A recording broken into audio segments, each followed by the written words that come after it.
ಕಳೆದ 5-6 ದಶಕಗಳಿಂದ ಮಲೆನಾಡ ಜನರನ್ನ ಮಂಗನ ಕಾಯಿಲೆ ಬಿಟ್ಟು ಬಿಡದೆ ಕಾಡ್ತಾ ಇದೆ. ಅದರಲ್ಲೂ ಕಳೆದ 4-5 ವರ್ಷಗಳ ಹಿಂದೆ ಶಿವಮೊಗ್ಗ ಜಿಲ್ಲೆಯಲ್ಲಿ 20ಕ್ಕೂ ಹೆಚ್ಚು ಜನರನ್ನ ಬಲಿ ಪಡೆದಿದ್ದ ಮಂಗನ ಕಾಯಿಲೆ ಈ ಬಾರಿ ಮತ್ತೆ ಕಾಣಿಸಿಕೊಂಡಿದೆ. ಇದರಿಂದಾಗಿ ಕಾಡಂಚಿನ ಗ್ರಾಮಗಳಲ್ಲಿ ಆತಂಕ ಶುರುವಾಗಿದೆ.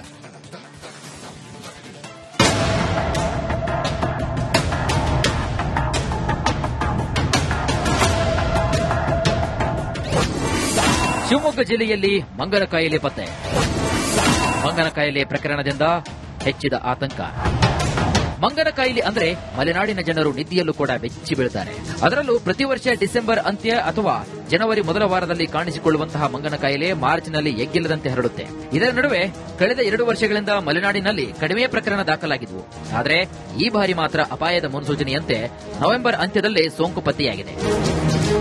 ಶಿವಮೊಗ್ಗ ಜಿಲ್ಲೆಯ ಹೊಸನಗರ ತಾಲೂಕಿನ ಗ್ರಾಮವೊಂದರ 50 ವರ್ಷದ ಮಹಿಳೆಗೆ ಮಂಗನ ಕಾಯಿಲೆ ಕಂಡುಬಂದಿದೆ. ಸದ್ಯ ಮಹಿಳೆ ಆರೋಗ್ಯವಾಗಿದ್ದು ಇದು ಈ ಅವಧಿಯ ಮೊದಲ ಪ್ರಕರಣವಾಗಿದೆ. ಈ ಸೀಸನ್ ಅಲ್ಲಿ ನಮಗೆ ಕೆಎಫ್ಡಿ ಪ್ರಕರಣ, ಕ್ಯಾಸ್ನರ್ ಫಾರೆಸ್ಟ್ ಡಿಸೀಸ್ ಒಂದು ಪ್ರಕರಣ ಮೊನ್ನೆ ಪಾಸಿಟಿವ್ ಬಂದಿದೆ. ನಾವು ರೊಟೀನ್ ಆಗಿ ಏನು ಟೆಸ್ಟ್ ಗಳನ್ನ ಮಾಡ್ತೀವಿ, ಅದರಲ್ಲಿ ಜ್ವರ ಮತ್ತು ತಲೆನೋವು ಅಂತ ಹೇಳ್ಬಿಟ್ಟು ಹೊಸನಗರ ತಾಲೂಕು ಸೊನ್ಲೆ ಗ್ರಾಮದ ಒಬ್ಬ ಮಹಿಳೆಗೆ 54 ವರ್ಷ ರೊಟೀನ್ ಟೆಸ್ಟ್ ಮಾಡಿಸಬೇಕಾದ್ರೆ ಪಾಸಿಟಿವ್ ಬಂದಿದೆ. ಅವರಿಗೆ ಆರಾಮಿದ್ದಾರೆ, ಕ್ಲಿನಿಕಲಿ ಸ್ಟೇಬಲ್. ಆದ್ರೂ ನಾವು ಸರ್ವೆಲೆನ್ಸ್ ಆಕ್ಟಿವಿಟೀಸ್ ಅನ್ನ ಸುಮಾರು 1 ತಿಂಗಳಿಂದಾನೇ ಮಾಡ್ತಾ ಬಂದಿದ್ದೀವಿ. ಆಲ್ರೆಡಿ ಮಾನ್ಯ ಜಿಲ್ಲಾಧಿಕಾರಿಗಳು ಲಾಸ್ಟ್ ಮಂತ್ ನಮಗೆ ಒಂದು ಮೀಟಿಂಗ್ ತಗೊಂಡು ಈ ವರ್ಷ ಕೆಎಫ್ಡಿ ನಿಯಂತ್ರಣ ಕಾರ್ಯಕ್ರಮದಲ್ಲಿ ಅಕ್ಟೋಬರ್ ಇಂದಾನೇ ಆಕ್ಟಿವಿಟಿ ಶುರು ಮಾಡಿ ಎಂದಿದ್ದಕ್ಕೆ ನಾವು ಎಲ್ಲ ಫೀವರ್ ಸರ್ವೆಲೆನ್ಸ್, ಮಂಕಿ ಸರ್ವೆಲೆನ್ಸ್ ಮತ್ತೆ ಟಿಕ್ ಸರ್ವೆಲೆನ್ಸ್ ಆಕ್ಟಿವಿಟಿ ಮಾಡ್ತಾ ಇದ್ದೀವಿ. ಇನ್ನು ಮಂಗನ ಕಾಯಿಲೆ ಬಂತೆಂದ್ರೆ ಸಾಕು, ಸಾಗರ, ತೀರ್ಥಹಳ್ಳಿ ಹಾಗೂ ಹೊಸನಗರ ತಾಲೂಕಿನ ಜನತೆ ಅಕ್ಷರಶಃ ನಲುಗಿ ಹೋಗ್ತಾರೆ. ಈ ಹಿಂದೆ ಇದೇ ಮಂಗನ ಕಾಯಿಲೆಗೆ 10 ಮಂದಿ ಜೀವವನ್ನು ಕೂಡ ಕಳೆದುಕೊಂಡಿದ್ದಾರೆ. ಅದರಲ್ಲೂ ಸಾಗರ ತಾಲೂಕಿನ ಅರಳಗೋಡು ಗ್ರಾಮದಲ್ಲಿ ಈ ಮಹಾಮಾರಿ 5 ವರ್ಷದ ಹಿಂದೆ ಮರಣ ಮೃದಂಗವನ್ನೇ ಬಾರಿಸಿತು. ಇಷ್ಟೆಲ್ಲಾ ಸಾವು ನೋವುಗಳು ಆದರೂ ಸಹ ಇದಕ್ಕೆ ಇನ್ನೂ ಕೂಡ ಲಸಿಕೆ ತಯಾರಾಗಿಲ್ಲ. ಈ ವರ್ಷವೂ ಕೂಡ ಕೆಎಫ್ಡಿ ಕಾಯಿಲೆ ನಿಯಂತ್ರಣಕ್ಕೆ ಅಗತ್ಯ ಕ್ರಮವನ್ನು ತೆಗೆದುಕೊಳ್ಳುವ ಕುರಿತು ಆರೋಗ್ಯ ಸಚಿವ ದಿನೇಶ್ ಗುಂಡೂರಾವ್ ಅಧಿಕಾರಿಗಳ ಜೊತೆಗೆ ಸಭೆಯನ್ನು ನಡೆಸಿದ್ದಾರೆ. ಈಗ ನಾವು ಈ ಸಲ ಡೆಂಗ್ಯೂ ಪ್ರಕರಣಗಳನ್ನ ನಾವು ಪೂರ್ವಭಾವಿಯಾಗಿ ಮಾಡಿ ಈ ವರ್ಷ ನಾವು 80% ಅಷ್ಟು ಡೆಂಗಿ ಪ್ರಕರಣ ಇಳಿಸುವಂತದ್ದಾಯಿತು. ಮತ್ತು ಒಬ್ಬರು ಕೂಡ ಡೆಂಗಿಯಿಂದ ಸಾವನ್ನ ಅಪ್ಪಲಿಲ್ಲ ಈ ವರ್ಷ. ಯಾಕಂದ್ರೆ ಬಹಳಷ್ಟು ಮುಂಜಾಗ್ರತೆ ಕ್ರಮ ಮತ್ತು ವಾಲಂಟಿಯರ್ಸ್ ಅನ್ನ ತಗೊಳ್ತಕ್ಕಂಥದ್ದೆಲ್ಲ ಮಾಡಿದ್ದು. ಅದೇ ಪ್ರಕಾರ ಈಗ ಕೆಎಫ್ಡಿ ಕೂಡ ಏನೇ ಮುಂಜಾಗ್ರತೆ ಕ್ರಮ ತಗೋ, ಯಾಕಂದ್ರೆ ಈ ತಿಂಗಳಿಂದ ನಾವು ಪ್ರಾರಂಭ ಮಾಡ್ಕೋಬೇಕು. ಡಿಸೆಂಬರ್, ಜನವರಿ, ಫೆಬ್ರವರಿ, ಮಾರ್ಚ್, ಏಪ್ರಿಲ್ ವರೆಗೆ ನಮಗೆ ಮಳೆಗಾಲ ಪ್ರಾರಂಭ ಆಗುವವರೆಗೂ, ಮೇವರೆಗೂ ನಾವು ಬಹಳ ಎಚ್ಚರಿಕೆಯಿಂದ ಇರಬೇಕಾಗ್ತದೆ. ಅದರ ಬಗ್ಗೆ ನಾನು ಪೂರ್ತಿಯಾದಂತಹ ಒಂದು ಸಭೆಯನ್ನು ಕರೀತೀನಿ. ಕಳೆದ 2-3 ವರ್ಷದಿಂದ ಅಷ್ಟೇನು ಅಬ್ಬರಿಸದೇ ಇರುವಂತಹ ಕ್ಯಾಸನೂರು ಫಾರೆಸ್ಟ್ ಡಿಸೀಸ್ ಈ ಬಾರಿ ನವೆಂಬರ್ ಅಂತ್ಯದಲ್ಲೇ ಕಾಣಿಸಿಕೊಂಡಿದೆ. ಇದರಿಂದ ಜನವರಿಯಿಂದ ಏಪ್ರಿಲ್ ಅವಧಿಯಲ್ಲಿ ಸೋಂಕು ಮತ್ತಷ್ಟು ಹೆಚ್ಚಾಗುವ ಆತಂಕ ಕೂಡ ಶುರುವಾಗಿದೆ. ಭೀಮಾ ನಾಯಕ್, ರಿಪಬ್ಲಿಕ್ ಕನ್ನಡ, ಶಿವಮೊಗ್ಗ. ಕಳೆದ 5-6 ದಶಕಗಳಿಂದ ಮಲೆನಾಡ ಜನರನ್ನ ಮಂಗನ ಕಾಯಿಲೆ ಬಿಟ್ಟು ಬಿಡದೆ ಕಾಡ್ತಾ ಇದೆ. ಅದರಲ್ಲೂ ಕಳೆದ 4-5 ವರ್ಷಗಳ ಹಿಂದೆ ಶಿವಮೊಗ್ಗ ಜಿಲ್ಲೆಯಲ್ಲಿ 20ಕ್ಕೂ ಹೆಚ್ಚು ಜನರನ್ನ ಬಲಿ ಪಡೆದಿದ್ದ ಮಂಗನ ಕಾಯಿಲೆ ಈ ಬಾರಿ ಮತ್ತೆ ಕಾಣಿಸಿಕೊಂಡಿದೆ. ಇದರಿಂದಾಗಿ ಕಾಡಂಚಿನ ಗ್ರಾಮಗಳಲ್ಲಿ ಆತಂಕ ಶುರುವಾಗಿದೆ.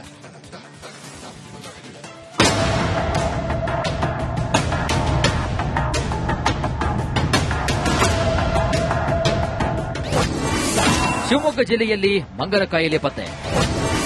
ಮಂಗನ ಕಾಯಿಲೆ ಪ್ರಕರಣದಿಂದ ಹೆಚ್ಚಿದ ಆತಂಕ. ಮಂಗನ ಕಾಯಿಲೆ ಅಂದ್ರೆ ಮಲೆನಾಡಿನ ಜನರು ನಿದ್ದೆಯಲ್ಲೂ ಕೂಡ ಬೆಚ್ಚಿ ಬೀಳುತ್ತಾರೆ. ಅದರಲ್ಲೂ ಪ್ರತಿ ವರ್ಷ ಡಿಸೆಂಬರ್ ಅಂತ್ಯ ಅಥವಾ ಜನವರಿ ಮೊದಲ ವಾರದಲ್ಲಿ ಕಾಣಿಸಿಕೊಳ್ಳುವಂತಹ ಮಂಗನ ಕಾಯಿಲೆ ಮಾರ್ಚ್ನಲ್ಲಿ ಎಗ್ಗಿಲ್ಲದಂತೆ ಹರಡುತ್ತೆ. ಇದರ ನಡುವೆ ಕಳೆದ 2 ವರ್ಷಗಳಿಂದ ಮಲೆನಾಡಿನಲ್ಲಿ ಕಡಿಮೆ ಪ್ರಕರಣ ದಾಖಲಾಗಿದ್ವು. ಆದರೆ ಈ ಬಾರಿ ಮಾತ್ರ ಅಪಾಯದ ಮುನ್ಸೂಚನೆಯಂತೆ ನವೆಂಬರ್ ಅಂತ್ಯದಲ್ಲೇ ಸೋಂಕು ಪತ್ತೆಯಾಗಿದೆ. ಶಿವಮೊಗ್ಗ ಜಿಲ್ಲೆಯ ಹೊಸನಗರ ತಾಲೂಕಿನ ಗ್ರಾಮವೊಂದರ 50 ವರ್ಷದ ಮಹಿಳೆಗೆ ಮಂಗನ ಕಾಯಿಲೆ ಕಂಡುಬಂದಿದೆ. ಸದ್ಯ ಮಹಿಳೆ ಆರೋಗ್ಯವಾಗಿದ್ದು ಇದು ಈ ಅವಧಿಯ ಮೊದಲ ಪ್ರಕರಣವಾಗಿದೆ.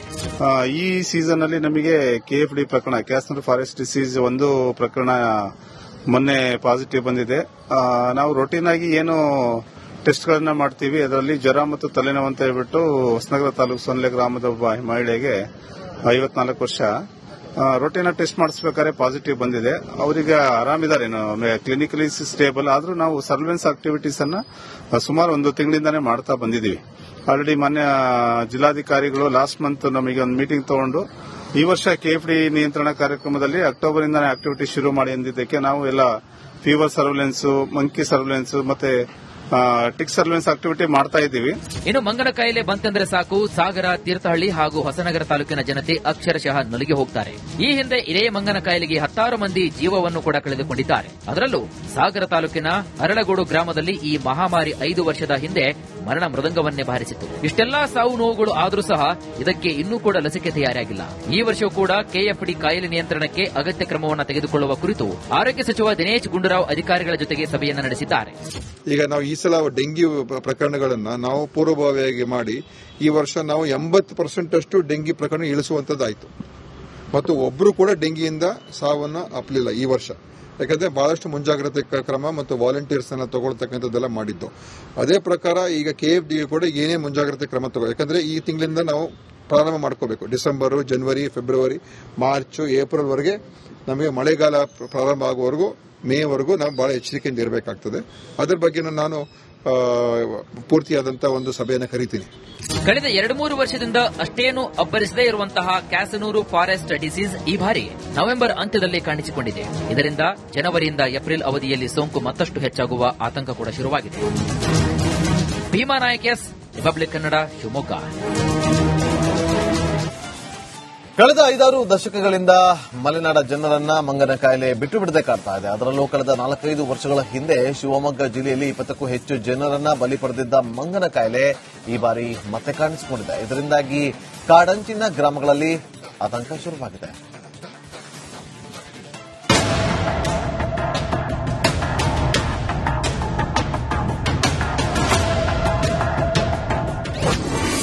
ಶಿವಮೊಗ್ಗ ಜಿಲ್ಲೆಯಲ್ಲಿ ಮಂಗನ ಕಾಯಿಲೆ ಪತ್ತೆ.